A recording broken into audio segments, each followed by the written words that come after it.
set baru habis di sini kita diberhentikan lagi sama relawan dari unsur Banser waktu itu. Kita mau bilangnya mau ke posko ya.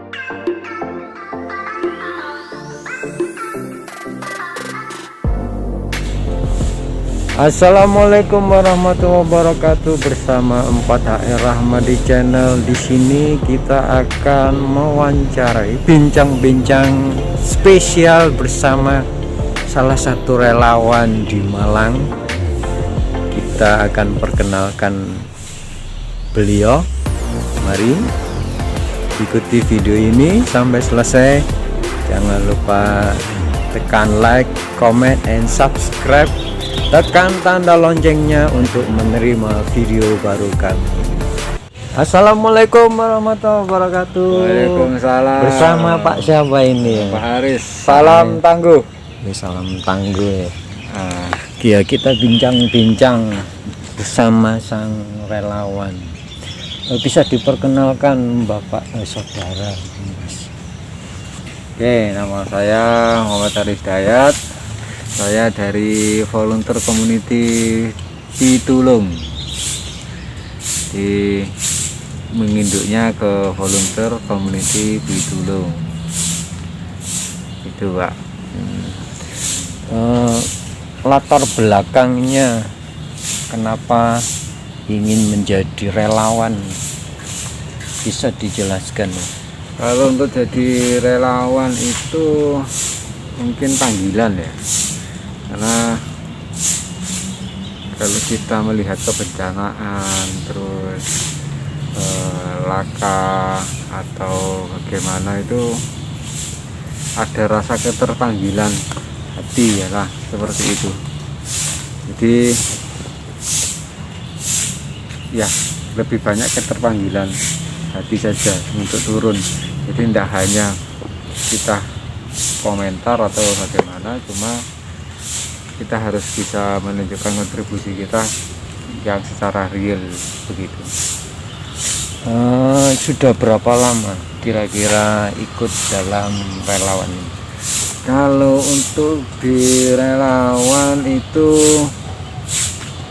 saya lupa ya tahun berapa, cuma waktu itu kita kami saya sama teman-teman itu sempat ke Ponorogo di longsor yang itu ya, situ mulai ada keterpanggilan, karena di sana saya menyaksikan betul bagaimana rasanya anak-anak itu kehilangan ayah, ibunya, keluarga, sanak saudaranya, bahkan hanya tersisa dia saja, sementara desa pamannya semuanya habis.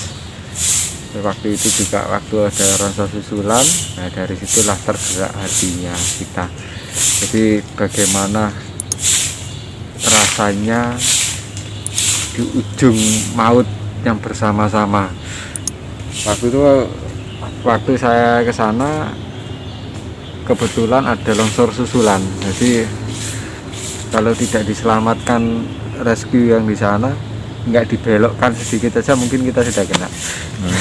Gitu ya. Jadi ada resiko kalau kita ikut apa itu, relawan ya. Ada resiko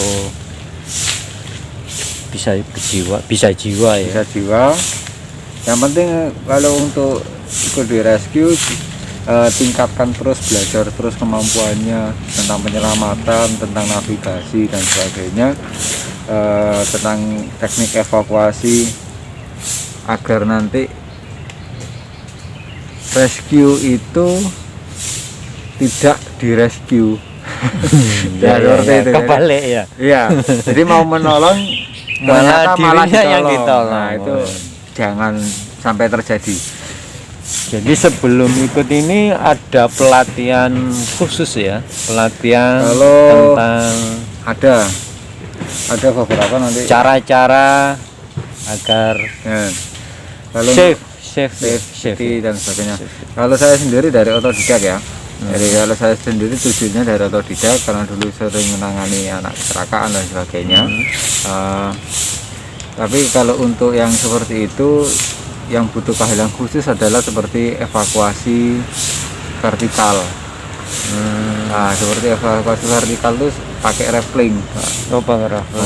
Dari atas turun ke bawah, itu cara evakuasinya lain. Atau kecelakaan sumur biasanya. Nah, kecelakaan sumur itu perlu keterampilan khusus dan kemampuan khusus, dan itu juga perlu pelatihan yang sangat. Lalu untuk hanya kecelakaan dan sebagainya, kalau menangani kecelakaan di jalan, jangan langsung diangkat atau dipindahkan orang tersebut. Nah, jadi dilihat dulu kondisinya, dicari dulu ada yang patah atau tidak, atau kondisinya masih bisa diselamatkan atau sangat kritis. Kalau sangat kritis langsung telepon tenaga medis yang berkompeten. Seperti itu. Jadi tidak sembarangan ya? Nah, malah yang banyak kejadian itu kita pengen menolong langsung kita angkat, itu kesalahan itu. Jadi kesalahan. Jadi jangan sampai langsung diangkat. Kita lihat dulu traumanya. Kalaupun sebetulnya dia laka 33 break jatuh, ternyata dia masih bisa ditolong karena dia punya jantung, diangkat, kaget ada trauma, ya itu malah lebih bahaya. Gitu. Nah, atau mungkin patah di sekian di sini, ini kan penuh saraf ya, kalau langsung keangkat itu berbahaya. Nah, jadi jangan langsung diangkat, tapi dilihat dulu, diobservasi dulu di sekitarnya, itu bisa enggak kita pindahkan. Kalau bisa kita pindahkan, gotongnya pun juga ada tekniknya. Gitu. Jadi enggak langsung diangkat, tapi harus ada yang harus dimiringkan, terus diangkatnya pakai teknik sebenarnya itu. Untuk saat ini ya, untuk pada masa-masa saat ini, kegiatan yang dilakukan atau mungkin ada kegiatan pada masa sekarang ya, pada masa pandemi ini, apa yang dilakukan ini? Kalau masa pandemi ini alhamdulillah waktu pembatasan PSBB tingkat kecelakaan turun drastis. Turun hampir, teman-teman itu tidak punya kegiatan untuk resga, hampir tidak ada. Bukan berarti tidak ada, tapi hampir tidak ada. Jadi kondisi jalan tenang, tingkat kecelakaan menurun, dan seperti itu. Dan nanti seperti itu teman-teman akhirnya turun ke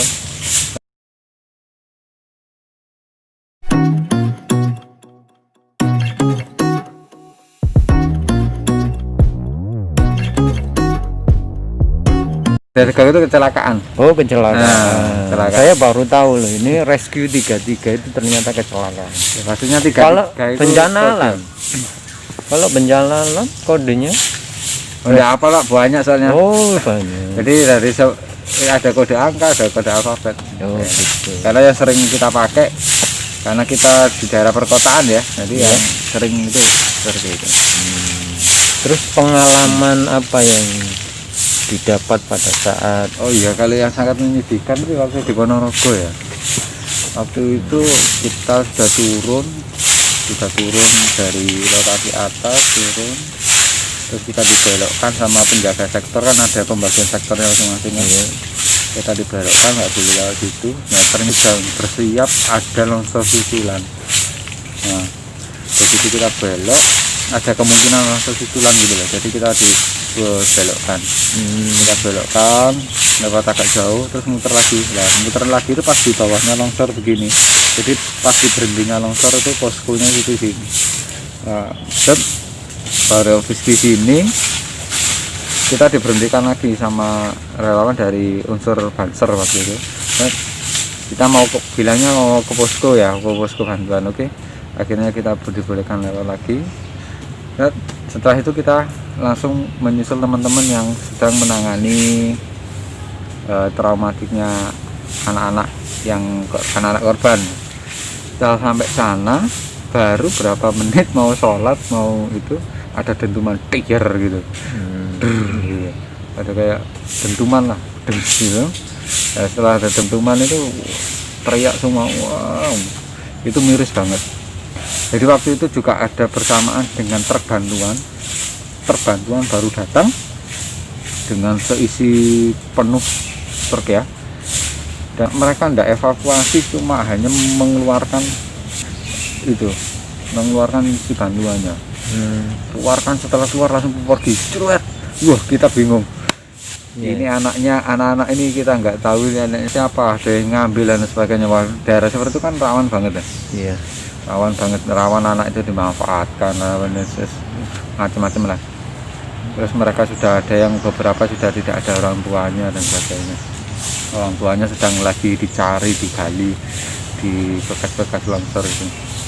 Jadi waktu itu ada petunjuk dari teman-teman BPBD setempat sana. Itu langsung, Pak, kita tidak tahu medan, kita baru datang, saya bilang gitu, kita baru datang. Kalau kita perlu evakuasi segera, kita evakuasi kemana? Tolong tunjukkan arahnya. Ini terus saja lurus naik turun, nanti naik lagi, naik yang sebelah kiri, jangan naik yang sebelah kanan. Gitu. Jadi gunungnya itu gini ya. Awal mulanya gunungnya itu dari kiri ya. Ini gunungnya, nggak ada gunung. Ini ambrol. Terus ini ada gunung lagi kecil gini. Ini naik tanah itu naik ke sini, nimpa sini. Ini masih turun lagi dan naik lagi. Jadi yang tengah-tengah ini ada batas gunung begini, tapi di sini naik terus naik lagi, baru jatuh ke tempat perkampungan gini. Sungguh berbahaya ya. Jadi tanah itu sampai mumbul ke atas gitu. Oh gitu. Gempa. Longsor. Jadi turunnya begini Kak, seruet naik turun naik, baru longsornya ke bawah. Sangat mengerikan sekali ya. Jadi kayak begitu kondisinya, dan waduh itu baunya nggak karu-karuan udah. Jadi ya maklum ya, karena di sana korbannya berapa desa. Ya. Jadi berapa desa itu habis. Jadi baunya itu kita ke sana hari ketiga. Jadi udah mengeluarkan bau ya. Baunya luar biasa sudah. Entah itu ternak, entah itu manusia. Kita nggak tahu, tapi yang jelas kita waktu ke sana ditemukan satu jenazah. Itu. Jadi kalau untuk mengisi masa-masa pandemi seperti ini, kita biasanya teman-teman melakukan pencegahan, antisipasi.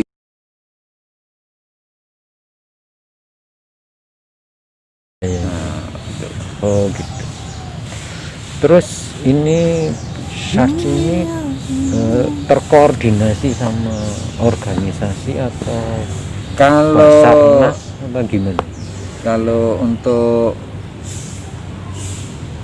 organisasinya, kita itu biasanya berdiri sendiri dari kelompok-kelompok gitu ya.